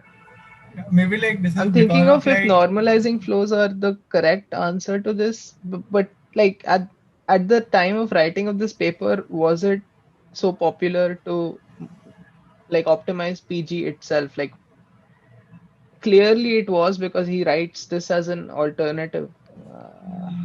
But I think we because had real MVP then. I don't know, but I'll read and write up. Yeah, maybe yeah. Akash will be able to answer this very clearly. Yeah, Um, yeah. Well, like the problem is we have mostly seen like model like that have like this theta parameters and they update that thing, not the actual procedure distribution in a way. Like only like I remember like the Akash part like that they introduced flows in a way like where we try to get this distribution. yeah, but so I don't know the history of flows, which is like I think flows came after GANs, like long after GANs. Yeah. But maybe that's just like using neural networks for normalizing flows, and like normalizing flows was a thing in 2015 also, because I think that was when Resende and people, anyway, I don't know the history, but I think your answer is normalizing flows where they transform this density from one density to another to actually map the data distribution, map to the data distribution. So you define a set of transforms on this probability density as opposed to parameter updates for, but Means in that actually, if case we you define PDF and we try to transform that PDFs like to another. like distribution using some transformations, like, right? But that PDF also, I, That would be I transformed through some set of function, and you're updating this You, function.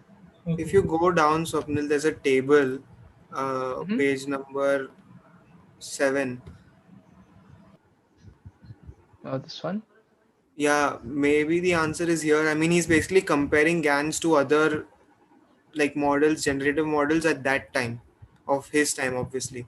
So here, if we look at the deep directed graphical model, no, but yeah, evaluating P of X, like it's just interactable, not explicitly, not explicitly. Are you saying maybe MCMC sampling, which converges to a different stationary distribution that updating? I don't have a background in this stuff to be able to talk about it very confidently. Maybe I don't want to it, confuse you. yeah, maybe it would be sort of some previous statistical methods like Bayesian inference sort of things. It does not use neural networks or something like that. I mean, I don't think you're wrong, but I don't know the right answer, so I Maybe can't I will confirm also need to look up that part, like I see. Yeah, like for since most sure. of the models like we saw like are parameters with that statistics like mean and variance and like that. So we'll need to look up. Hmm. So I had a doubt too, actually. This was one of the bigger question marks that I was left with. Um, like, how do I even, can I share my screen once? Yeah, but Okay, so if I go, okay, so my doubt was actually that, um, yeah, over here. So we've got this value function, right? And first we fixed g, and now we're doing this is a step for the discriminator, right? So actually, no, a better way to, over here, right, we are doing this for the discriminator first, how many of our k steps, and then you're doing it for the generator. What they're saying is that this is not good when you use this particular loss function for the generator, and it's better if you use this particular loss function for the generator. My doubt is that the loss function has to, I mean, based on the paper, the loss function has to come from the value function, right? So if you've changed the loss function, then how does it reconcile with the value function being the same? Because if you look at the gradient descent of the discriminator, over there the term isn't changing. They don't replace this with this here. They don't put minus log d g of z, and nowhere does that happen. They keep the same term as derived from the value function, but only for the generator they end up changing the loss function. So if you do that, then you aren't talking about the same value function, right? So that was my doubt, कि value function से ये दोनों आया, कि ये दोनों से it just so happened कि okay, you can frame this problem in a min max way, and we have this value function, and okay, that opens up a lot of like opportunities and like ways to understand the problem. I don't know if that makes sense, but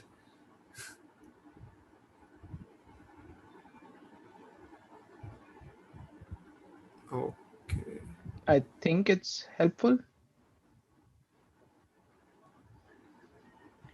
Yeah, but like what, how does it work then? Like, is the value function then not like it's not true anymore, that is not the value function we're working with? If you've changed only the generator ka loss function, then then the value function doesn't remain, right? I'm curious why you want the, like, what will knowing the answer to this question give you?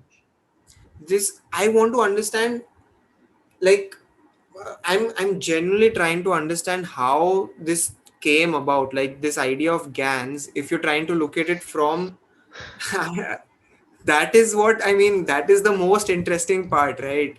Ki how did you come up with something like this? Do you come from the loss?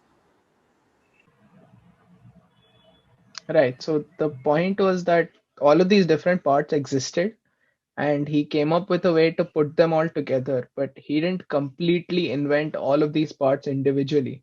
So if you want to look for the motivations to like how this was pieced together, 80% I would say is like experience with empirical machine learning, 20 uh, 60%, and then 30% is actual knowledge of theory extremely well, and then the rest of the 10% is paper writing ability to put all of this together and present it in a nice way. especially in Because just 8 pages, especially in yeah, just they eight don't have theoretical evidence, like theoretical explanations of why this works. They just said, look, it's not reaching the global minima, but in practice you see it reaches a point where the samples are nice. So, So okay, so an extension of what I was asking, right? So if you look at GAN research, like, okay, you have W GANs or, all of these different GANs, all of them have different loss functions for the generator, different loss, some of them have different loss functions for the discriminator. So what I'm trying to get at is the second you start doing that, the second you start having these different functions, you lose the idea of a min max value function, right? Or why? does it still remain? Because that was the like that is what I was explaining. You're uh, minimizing with respect to a different quantity or maximizing with respect to a different quantity. There is no one who is saying you have to do both of them at the same time. You yeah, can but interleave. it's not consistent, right? Okay, oh, so you're saying you have, okay, you can't just put Wait, it in one sentence, then that is what you're saying. yeah, you wrote min and max with respect to the same thing below, like in step 2, fix D and perform a step. Minimize this and maximize this. Okay, that was for the G. Okay, that is fine. Yeah, Okay. so that is what my doubt was, right? So this is in one sentence you've written a value function that That is two different things. yeah, and then when you do the loss, when you write the loss function for the discriminator, this is what you get. But Mhm. now for the generator, you've written this. This doesn't work, so you've changed it. But this idea you haven't changed in the discriminator. So the value function may this one minus d. So it's not consistent then, right? If you go in reverse, then because यहाँ पे ये है in the generator का loss function, discriminator का loss function में पुराने वाले का ही लॉस वैल्यू फंक्शन का है. So how is it mathematically consistent then? That is what I'm trying to ask. I think basically mostly they have like this particular the main formula now based on that cross entropy loss sort of intuition like that when we and then basically for this particular like the generative part like since in practicality that doesn't work very well like one of the gradient updates are not very good, so based on that they like basically converted it to like this particular form but like yeah as हाँ, तो फिर मतलब theoretically this is just an observation that they used कि yeah ऐसा होता yeah. है. हाँ. But I think you वही. can use here like the same like the modified generator formula as well. Like that should work in practice as well. Like Correct. because हाँ, like it would be just like kind of a minus over like the outside expectation in a way. I correct. think. वही, ये मैं doubt नहीं कर रहा हूँ, ये तो definitely this is better like proven है, but I don't know then this is पता नहीं. हम्म. The proof that I was reading also just said, I mean, most people, like all the pieces that I've read, they all support the second, the in practice equation. But then somebody was like, because he had an intuition, like the line that says the min max formulation is a concise one liner that intuitively demonstrates the adversarial nature of the generator and the discriminator. So maybe that's why he still retained the form, because like I was looking at the implementation also of this, they also include um the second one only, like so अच्छा, so you're saying because it represents the idea of an adversarial this match going on better, that is why they included that. maybe like that's अच्छा. because everywhere else it's written using minimizing log d of z makes more sense Right. than Right. Hmm. Okay. ठीक है.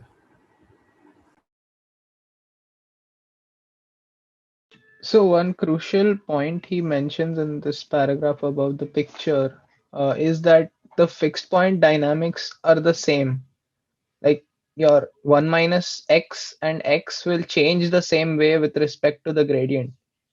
It's just the value of the function that will like give you a different sort of answer. And they're saying that because this log 1 minus whatever saturates, I don't know what saturates mean. Maybe you want to read more into that about like what saturate means in to understand like, okay, what did they observe in practice that made them change, and why doesn't this second function change if it has the same fixed point dynamics? Like, why does it not saturate?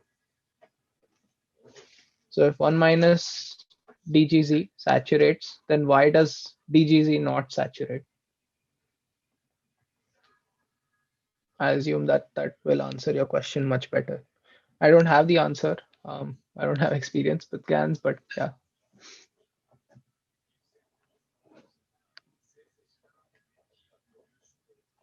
Okay. Also, like, Yeah. sorry, this is like not of, this is more of like your opinion kind of thing, like whatever I wanted.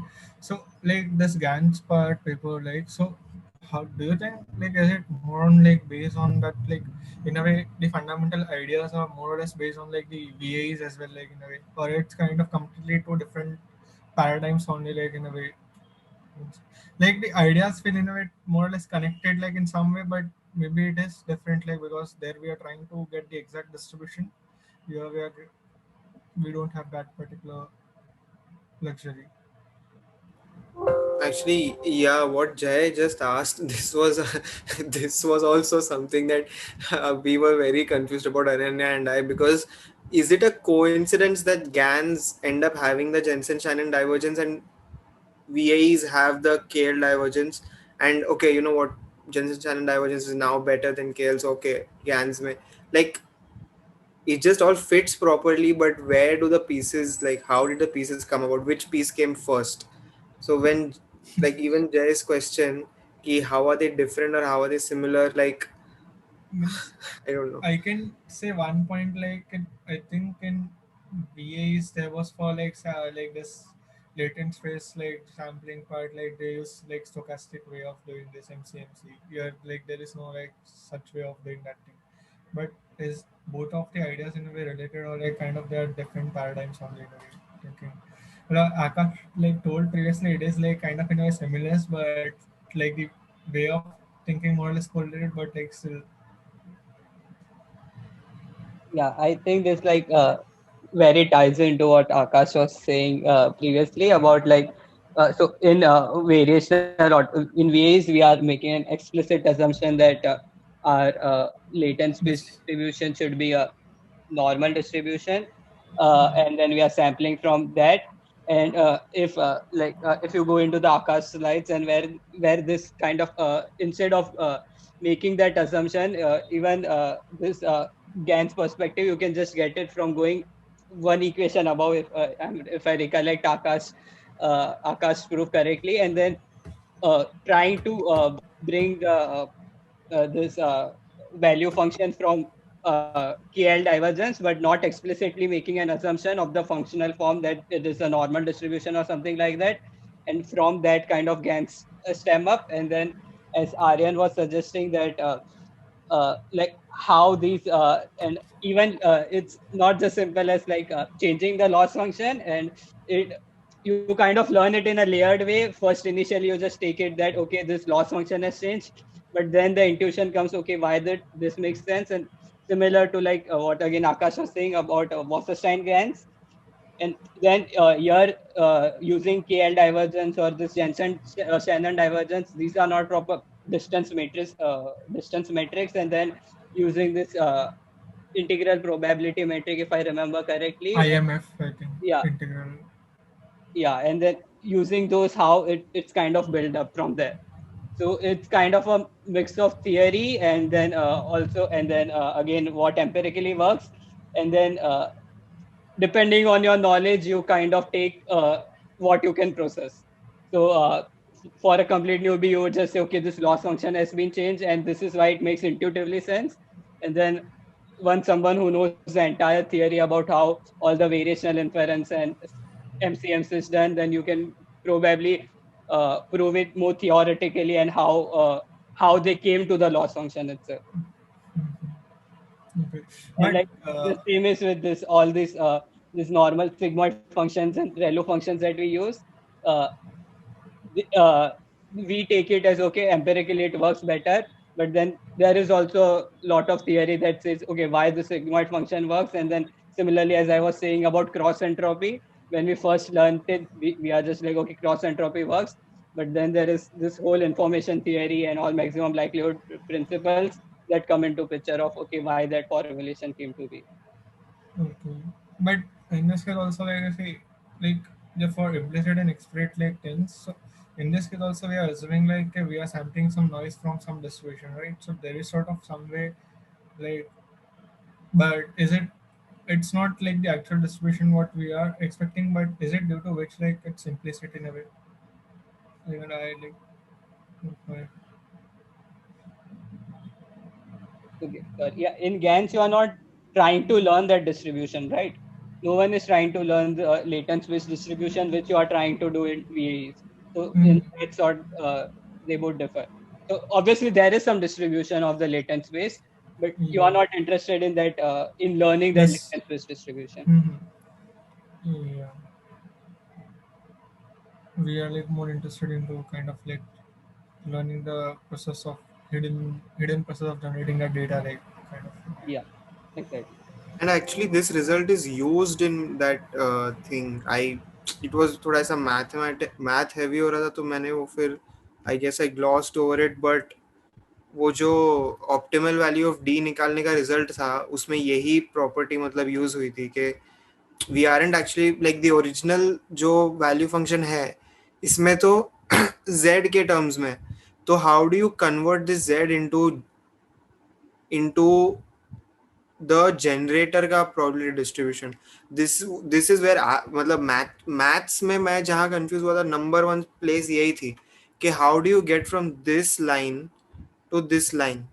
मेरे को तो actually अभी भी clear नहीं है if Fenil or if Swapnil or Jay, तुम Ananya भी, if some of you understand this, then please, because like यहाँ पे नॉइज को पास किया जनरेटर में, उसका डिस्क्रिमिनेटर का output, and this noise is sampled from from the prior distribution, and then next line में y को g of z लेके एक ये मेरे को थोड़ा सा मैं कंफ्यूज हो गया. I am not sure if this is like ऐसे एकदम ही सिंपल कोई चीज है कि नहीं, बट अगर इसका आइडिया है तो एक्सप्लेन कर दो प्लीज कि लाइक क्या हो रहा है इधर. I think you're talking about the expectation. Um, and you're talking about the value function in terms of these expectations. That does not mean that it is already drawn. So you want to transform. Let me think about this, frame my answer, and get back to you. I was in the middle of doing something else. I forgot.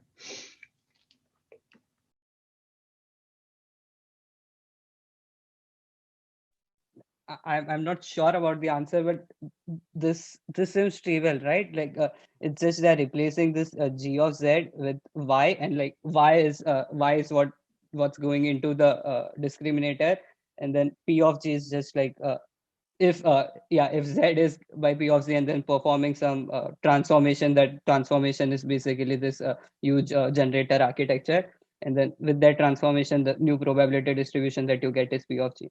So I don't think there is some sort of mathematics from 10 to 11. It's just replacing the variables and this the new probability distribution that you get. Also, I think, like adding to what Fennel said, also before this, I think they mentioned, I think Sapna mentioned that we were, because we were trying to find the optimal value of D, we're assuming that the generator is fixed. Maybe it has that we can easily replace the data G of Z because we are assuming that the generator is fixed. Maybe it's related. I think probably it is. But how did it become x, like in the when Maybe it, yeah. like it is due to, if you see like the VAs also in a way. So there we had like some assumption regarding the actual like the the probability distribution of the latent variable space, like we were trying to get that thing correct, and like we based on that latent space we were mapping like the true distribution in a way, but we wanted that latent space distribution as well, like to get the true distribution. But in this case we don't care about the latent space distribution, correct? So we like just want the actual true distribution basically, but like given some latent basically variable from what like we are getting the actual true distribution in a way. So here the model is not conditional based on like whatever p of z is. Like this is in a way somewhere in like I don't know if this is correct, but yeah, like this seems to me like in a way, because last time we were trying to figure out here first, okay, given some data, like we were trying to condition on that data like to find out the latent space distribution, but here we don't have that particular, we are not finding the latent space distribution in a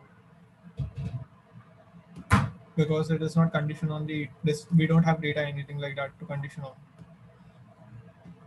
And actually we, and the generator distribution basically it's like this p of g, correct? Maybe it is due to which like they are like uh, considering this p of like z to actual this p of g distribution only later, like this, the expectation of this latent space is equal to like the expectation of actual generated data. But yeah, this is, I don't know if हाँ this is correct, but yeah. नहीं मेरे को I don't know if मतलब तुम misunderstand ये क्या, but I under तो like what you're saying I actually understood that. My question was this कि मतलब when you convert this into an integral, then how does this become x? That is my question. X Okay, is okay. supposed to mean that the x is just the input to the discriminator, but यहाँ पे it's coming from the generator. Then how do you, and this is supposed to represent coming from the real data, right? No, actually no, x का कोई ऐसे individual meaning नहीं है, like x का d of meaning x. नहीं है वो, सिर्फ like d of x के लिए like it's just the same thing like again. So for all the latent variable like data that you have, like मतलब it's in a way, I think it's just a way of like doing the integral like that. We're combining both the things.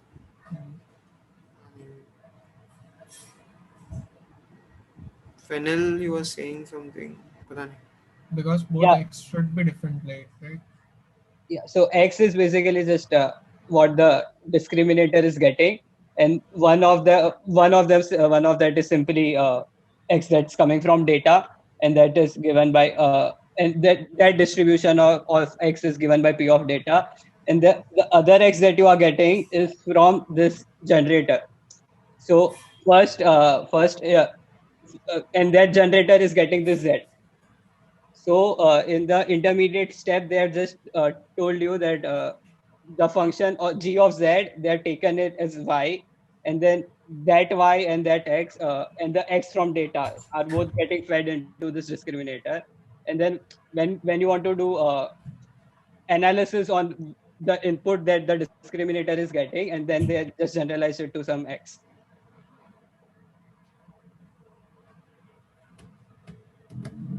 I'd like to add some points that might hopefully clarify these things. And this goes into my feedback as well. You keep saying latent space, which probably confuses you between what Akash teaches you and what this GANs are doing. Latent space here is just a noise prior.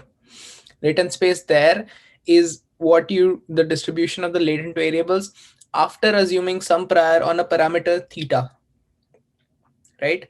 Those are different things. There we actually care about the structure of the latent space. We impose certain structural assumptions for factorization, for describing our data likelihood under different models, right? Here, this space is just used to sample from. You're sampling noise from a certain noise prior. We don't care about what this noise prior is initially. I guess they use a uniform prior. They just want some simple distribution. That's all. There's no. I mean, it maybe it arises from this intuition that you can transform something simple, something low dimensional and very easily describable into a complex distribution that describes a very nicely generated image. But there is no um, um, I can't argue like in terms of convention like properly, but like the intuition I have is calling this latent space is confusing you. And so that's all I wanted to say. Secondly, the implicit explicit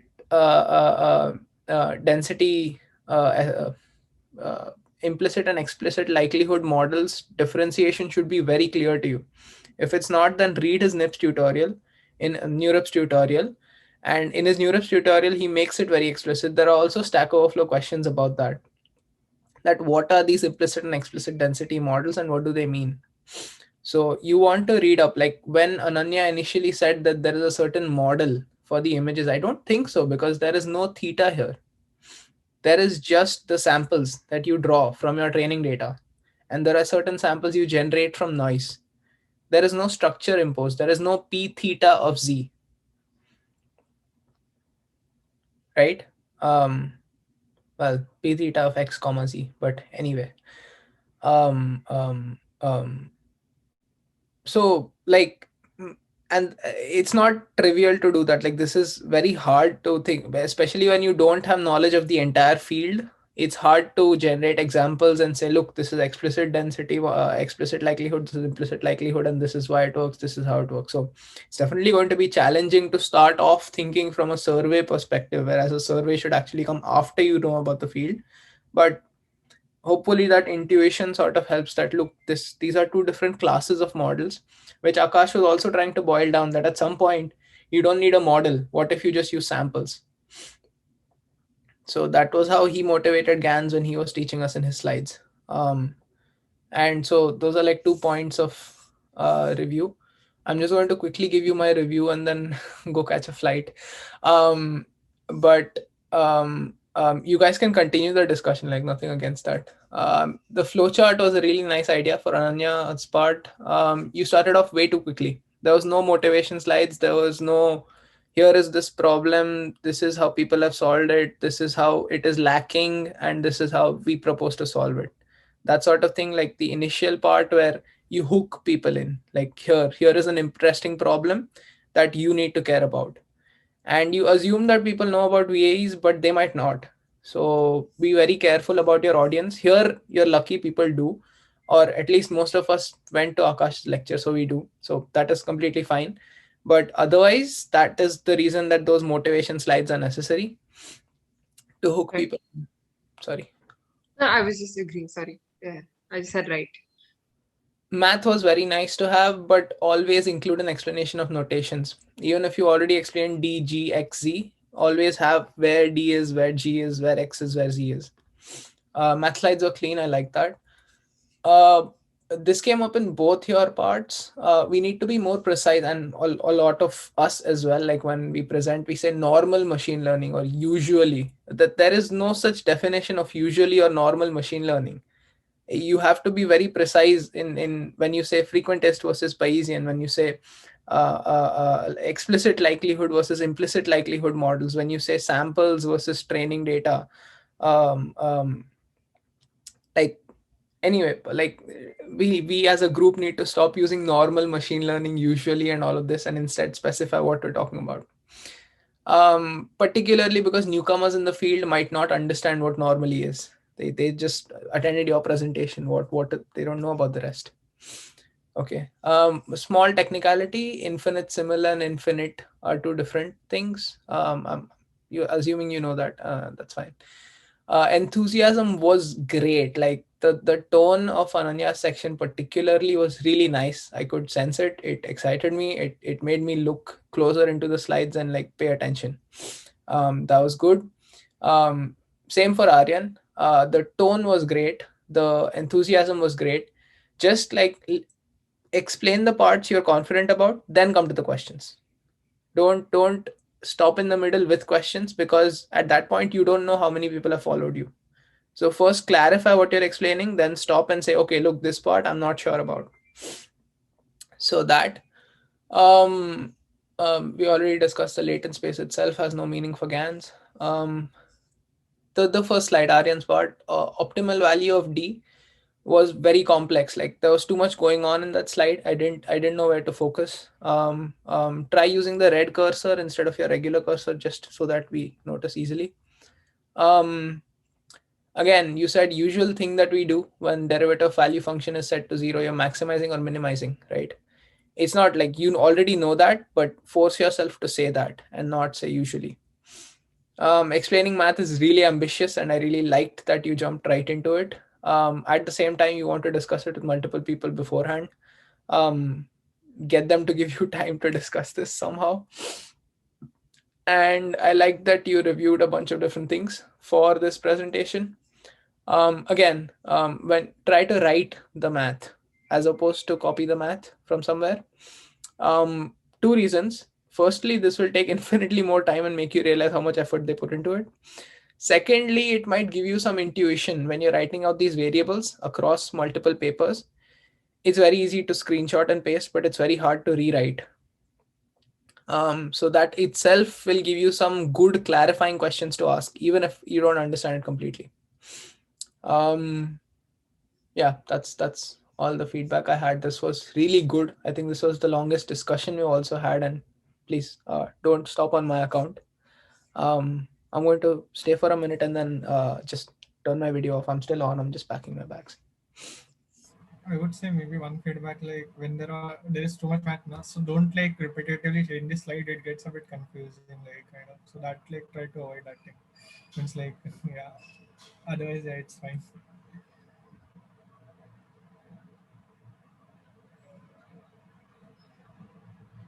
But yeah, it was a good discussion.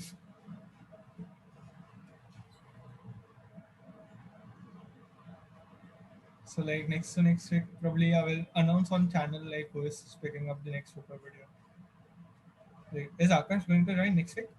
Like, I can ask him to join next week if we have an agenda. you have to see like, or otherwise, are you going to go like that pyro? So I want to do probabilistic programming next week, but I also want a good tutorial, not just like a very brief overview. So I was planning on working on topic models and tweets and showing you that, look, here are tweets, here is how you can model tweets, and this is how what it tells you about these Okay. features. So I need Okay. some time to work on that. Okay, then yeah, then it will be fine. Like maybe we could discuss like channel, like we see what to do about next week. But yeah. Sounds good, and we can also take a week off. I know that I don't know if you were there around the time I talked to Deep about like this framework for presenting ideas. Sure, Ananya, see you. Okay. But Thank you. Bye bye. it's in the Unicode research notes that if you want to present an idea, answer these 4 questions. What is it about? Why does it matter? What did other people do? And what experiments can show the difference? Okay. So I know you had an interpretability and language models idea, and maybe if you want to present that, then you want to answer those questions. But anyway, we can decide on the channel. Yeah. Like probably I will also take a look at that link that you had sent. Like if we add, I'll go through that as well, and like yeah, we can then maybe discuss about this. So Sounds good. yeah. All right, cool. I I'll think see yeah, you guys then. that's okay. Bye. Thanks, and thanks, panel, for the review. Yeah. Thank you. Then bye. Bye, guys. Bye.